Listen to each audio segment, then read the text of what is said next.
Hello everyone, welcome back to another video. ഇന്ന് നമ്മൾ കാണാൻ പോകുന്നത് നാട്ടിലില്ലാത്ത ഒരു ജീവിയാണ്. നിങ്ങൾ തമ്പനയിൽ കണ്ടതുപോലെ തന്നെ അൽപ്പാക്കാസ് എന്ന് പറയും.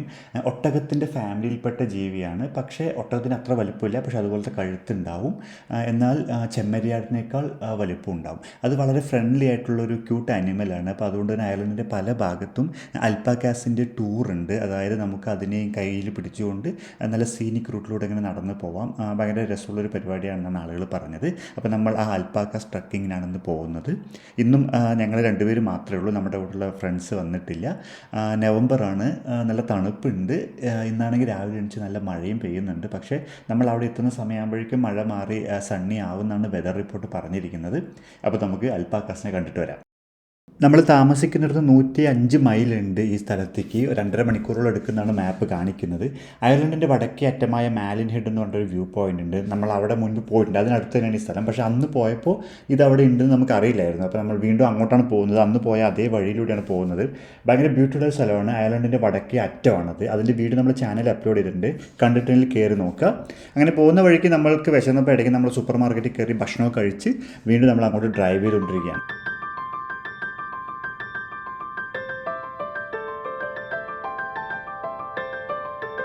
നല്ല ഭംഗിയുള്ള സ്ഥലങ്ങളാണ് ഈ പോകുന്ന വഴി മുഴുവൻ. നമ്മൾ അറ്റ്ലാന്റിക് സമുദ്രത്തിൻ്റെ സൈഡിലൂടെയാണ് കുറേ ദൂരം ഓടുക. അത് കഴിഞ്ഞ് നമ്മൾ പിന്നെ കുന്നും മലയുള്ള ഒരു സ്ഥലത്തേക്ക് എത്തും. അവിടെ നമ്മൾ മെയിൻ റോഡിൽ നിന്ന് തിരിഞ്ഞിട്ട് വളരെ ഇടുങ്ങിയൊരു വഴിയിലൂടെ ഒരു കുന്നിൻ്റെ പുറത്ത് പോകുമ്പോഴാണ് അവിടെയാണ് ഈ ട്രക്കിംഗ് നടക്കുന്ന സ്ഥലമുള്ളത്. അപ്പോൾ അങ്ങനെ ഓടിച്ച് നമ്മൾ അവസാനം അവിടെ എത്തിയിട്ടുണ്ട്. അവിടെ പോയി ഇറങ്ങിയപ്പോഴാണ് അറിയുന്നത് അതൊരു വലിയ കുന്നിൻ്റെ മുകളിൽ നമുക്ക് താഴെ ബീച്ചൊക്കെ കാണാം. അങ്ങനത്തെ ഒരു അടിപൊളി വ്യൂ പോയിൻ്റ് ആണ് ഇവിടെ. പക്ഷേ ഇന്ന് ഭയങ്കര കാറ്റാണ്. 30 km/h കാറ്റ് വീശും തോന്നുന്നു. നമുക്ക് നേരെ നിൽക്കാൻ പോലും പറ്റില്ല. നല്ല തണുപ്പും. അപ്പോൾ ഇതിൻ്റെ കുറച്ച് മുകളിലാണ് ഈ അൽപ്പാക്കാസ് നമുക്ക് കാണാൻ പറ്റുക. അപ്പോൾ നമ്മളിപ്പോൾ അങ്ങോട്ട് നടക്കുകയാണ്.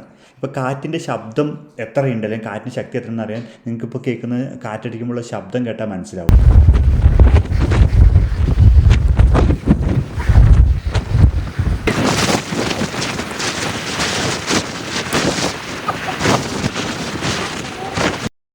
അപ്പോൾ ഇതാണ് അൽപ്പാക്കാസ്. വളരെ ക്യൂട്ടായിട്ടുള്ളൊരു അനിമലാണ്. പക്ഷേ ഇത് വല്ലാത്തൊരു സൈസാണ്. ഇതിന് ഒട്ടകമായോ എന്ന് കേട്ടാൽ ഒട്ടകമായിട്ടില്ല, എന്നാൽ ആടാണോ എന്ന് കേട്ടാൽ ആടുമല്ല. ഇതിന് രണ്ടിനും ഇടയ്ക്കുള്ളൊരു വല്ലാത്ത രൂപമാണ്. പക്ഷേ കാണാൻ നല്ല രസമാണ്. സാധാരണ ഇവിടുത്തെ ആടുകൾ നമ്മളെ ദൂരെ കാണുമ്പോൾ തന്നെ ഓടിപ്പോകും. പക്ഷേ ഇതിന് അങ്ങനെ പേടിയൊന്നുമില്ല, നമ്മുടെ അടുത്ത് തന്നെ എപ്പോഴും നിൽക്കും. ചിലപ്പോൾ ഇത് ട്രെയിൻഡ് ആയതുകൊണ്ടായിരിക്കാം. പക്ഷേ ക്യൂട്ട് അനിമലാണ്. അതിൻ്റെ പല്ലൊക്കെ കാണാൻ നല്ല രസമാണ്. ഫ്രണ്ട് നോക്കിയാൽ അത് ഫുൾ ടൈം ചിരിക്കുകയാണെന്നാണ് തോന്നുക. ഇത് ശരിക്കും മറ്റേ ഇതിൻ്റെ വൂൾ എടുക്കാൻ വേണ്ടി, രോമം എടുക്കാൻ വേണ്ടിയാണ് ഇതിനെ വളർത്തുന്നത്. അപ്പോൾ ഇത് രോമം വെട്ടിക്കഴിഞ്ഞ ശേഷം ഇവർ ഭംഗിക്ക് വേണ്ടി തലയുടെ മുകളിലെ രോമം മാത്രം വെട്ടാത്തത് കൊണ്ട് നമ്മുടെ ഫ്രീക്ക് പിള്ളേരിന് മുടി പോലെയൊക്കെ ഉണ്ടാവും ഇതിൻ്റെ മുടി കാണാൻ. നല്ല രസമാണ്. ഇവിടെ കയറി കാണാൻ ടിക്കറ്റ് ഉണ്ട് എന്നുള്ളത് നമ്മൾ വെബ്സൈറ്റിൽ പോയി നോക്കിയപ്പോൾ തന്നെ മനസ്സിലായിട്ടുണ്ടായിരുന്നു. പക്ഷേ ഞാൻ വിചാരിച്ചിരുന്നത് ഇവിടെ ഒരു ടിക്കറ്റ് കൗണ്ടർ ഉണ്ടാവും, നമുക്ക് ഇവിടെ വന്നിട്ടും ടിക്കറ്റ് എടുക്കാമെന്നാണ്. അതുകൊണ്ട് നമ്മൾ ഓൺലൈൻ ടിക്കറ്റ് എടുക്കാതെയാണ് വന്നത്. ഇവിടെ വന്നപ്പോഴാണ് അറിഞ്ഞത് ഇത് അതിനേക്കാൾ ചെറിയൊരു സെറ്റപ്പാണ്. ഇവിടെ ടിക്കറ്റ് കൗണ്ടറൊന്നും ഇല്ല. പക്ഷേ ഓണർ ഫ്രണ്ട്ലി ആയതുകൊണ്ട് പുള്ളി പറഞ്ഞത് കുഴപ്പമില്ലെന്നുകൊണ്ട് പുള്ളി ഇവിടെ നിന്ന് തന്നെ പേയ്മെൻറ്റ് വാങ്ങിച്ച് നമുക്ക് പെർമിഷനൊക്കെ തന്നു. കൂടാതെ നമ്മളെപ്പോലെ തന്നെ 2 വേറെ ഫാമിലി ഉണ്ടായിരുന്നു. അപ്പം അവരുടെ കൂടെ നമ്മൾ പിന്നെ അൽപ്പാക്കിനെ പിടിച്ച് നടന്നു. ശരിക്കും നമ്മൾ അൽപ്പാക്കിനെ പിടിച്ച് നടക്കാൻ താല്പര്യമില്ല, ഞങ്ങൾക്കത് വേണ്ടാന്ന് പറഞ്ഞു. പുള്ളി പറഞ്ഞു അത് കുഴപ്പമില്ലുണ്ട്, പുള്ളി ഞങ്ങൾക്ക് ഫ്രീ ആയിട്ടും തരുകയും ചെയ്തു. നല്ല ഫ്രണ്ട്ലി ആയിട്ടുള്ളൊരു ഓണറായിരുന്നു. അപ്പോൾ ഈ നടക്കുന്ന സ്ഥലം എന്ന് പറയുന്നത് വലിയൊരു കുന്നിൻ്റെ മുകളിലാണ്. നമ്മളിതിലൂടെ എല്ലാം നടക്കാം. ഇത് ഇയാളുടെ പ്രൈവറ്റ് പ്രോപ്പർട്ടിയാണ്. കുറേ വ്യൂ പോയിൻ്റ് ഉണ്ട്. അപ്പോൾ അവിടെയൊക്കെ നിർത്തി പുള്ളി നമുക്ക് ഗ്രൂപ്പ് ഫോട്ടോ എടുത്തു തരും. എല്ലാ ടൂറിസ്റ്റിനും പുള്ളി തന്നെ ഫോട്ടോ എടുത്തു കൊടുക്കും. പിന്നെ വേറൊരു സ്റ്റേജ് പോലൊരു സെറ്റപ്പ് കെട്ടിയിട്ടുണ്ട്. അതിനകത്ത് നിർത്തിയിട്ട് നമുക്ക് ഫോട്ടോയും വീഡിയോ ഒക്കെ പുള്ളി എടുത്തു തരും.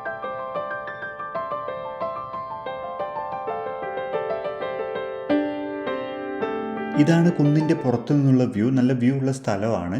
അപ്പോൾ ഇവിടെ നിന്നപ്പോൾ ഞാൻ ആലോചിച്ചത് പുള്ളിയുടെ ഒരു ബിസിനസ് മോഡലാണ്.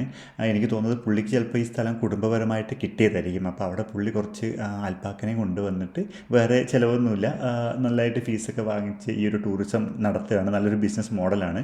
ഞങ്ങൾ ഇറങ്ങാൻ നിൽക്കുമ്പോഴും കുറേ ആളുകൾ വരുന്നുണ്ടായിരുന്നു. 2 പേർക്കും കൂടെ 35 പൗണ്ടാണ് പുള്ളി വാങ്ങിച്ചത്. അൽപ്പാക്കനെ പിടിച്ച് നടക്കണമെങ്കിൽ 45 പൗണ്ടാണെന്നാണ് പുള്ളി പറഞ്ഞത്. അപ്പോൾ പക്ഷേ അതൊരു കുറച്ചൊരു എക്സ്പെൻസീവ് ആയിട്ടാണ് ഞങ്ങൾക്ക് ഫീൽ ചെയ്തത്. 45 പൗണ്ട് കൊടുക്കാൻ മാത്രം ഇവിടെ ഉണ്ടെന്ന് ഞങ്ങൾക്ക് തോന്നിയില്ല. പക്ഷേ വേറെ ഒരു സ്ഥലത്ത് നമുക്ക് കാണാൻ പറ്റാത്തൊരു ജീവി ആയതുകൊണ്ട് വന്നിട്ട് എക്സ്പീരിയൻസ് ചെയ്യാം എന്നുള്ളതേ ഉള്ളൂ. പിന്നെ നമ്മൾ എൻജോയ് ചെയ്തതെന്ന് ചോദിച്ചാൽ ശരിക്കും ഇത് എൻജോയ് ചെയ്യാൻ പറ്റും. പക്ഷേ ഇന്നത്തെ വെതർ ഭയങ്കര മോശമായതുകൊണ്ട് നമുക്ക് നല്ല ബുദ്ധിമുട്ട് തോന്നി. നല്ല കാറ്റും നന്നായിട്ട് തണുക്കുന്നുണ്ടായിരുന്നു.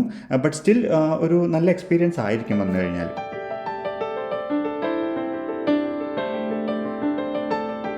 എന്തായാലും അൽപ്പാക്കാസ് ഒരു ക്യൂട്ട് ആനിമലാണ്. ഭയങ്കര ശാന്ത സ്വഭാവമുള്ള ആളുകൾ, നമുക്കിങ്ങനെ പിടിച്ച് നടക്കാനൊക്കെ പറ്റും. അപ്പോൾ ഞങ്ങൾക്ക് കിട്ടിയ അൽപ്പാക്ക കുറച്ച് കുറുമ്പനാണെന്ന് ഞങ്ങൾക്ക് തോന്നി. ഇടയ്ക്ക് അതിന് ഭയങ്കര മടിയായി, നടക്കില്ലായിരുന്നു, പിടിച്ച് വലിക്കണമായിരുന്നു. പിന്നെ ഇടയ്ക്ക് അവൻ അപ്പീരാനൊക്കെ പോയി. എന്തായാലും നല്ലൊരു എക്സ്പീരിയൻസ് ആയിരുന്നു. അങ്ങനെ നമ്മൾ അത് കഴിഞ്ഞ് അവിടെ നിന്ന് ഇറങ്ങി കാറിൽ കയറിയിട്ട് നോക്കിയപ്പോഴാണ് ഗൂഗിൾ പറഞ്ഞത് ഇവിടെ അടുത്ത് വേറൊരു വ്യൂ പോയിൻ്റ് ഉണ്ട്. പിന്നെ നമ്മൾ വിചാരിച്ചു എന്നാൽ അതും കൂടെ കണ്ടു കഴിഞ്ഞിട്ട് നമുക്ക് തിരിച്ച് പോകാമെന്ന് പറഞ്ഞിട്ട് നമ്മൾ അങ്ങോട്ടേക്ക് ഡ്രൈവ് ചെയ്യാണ് ഇപ്പോൾ. അങ്ങോട്ട് പോകുന്ന വഴി ഭയങ്കര രസമുണ്ട്. ചുറ്റും ഇങ്ങനെ ഒരുമാതിരി ബാരൻ ലാൻഡായിരുന്നു.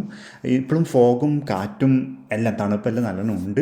അപ്പോൾ ഇതാണ് ആ വ്യൂ പോയിൻ്റ്, നമ്മൾ കാണാവുന്ന സ്ഥലം. പക്ഷെ നമുക്ക് അധികം സമയം സ്പെൻഡ് ചെയ്യാൻ പറ്റും തോന്നുന്നില്ല. സ്റ്റിൽ നല്ല കാറ്റടിക്കുന്നുണ്ട്, തണുപ്പുണ്ട്. അങ്ങനെ നമ്മൾ ആ യാത്ര അവസാനിപ്പിച്ച് നമ്മൾ തിരിച്ച് വീട്ടിലേക്ക് ഡ്രൈവ് ചെയ്തു. അപ്പോൾ അത്രയൊക്കെയാണ് ഈ യാത്രയുടെ വിശേഷങ്ങൾ. വീഡിയോ ഇഷ്ടമായാൽ ചാനൽ സബ്സ്ക്രൈബ് ചെയ്യുക. അടുത്ത യാത്രയുടെ വിശേഷങ്ങളുമായി വേറൊരു വീഡിയോ കാണുന്നവരെ ബായ്.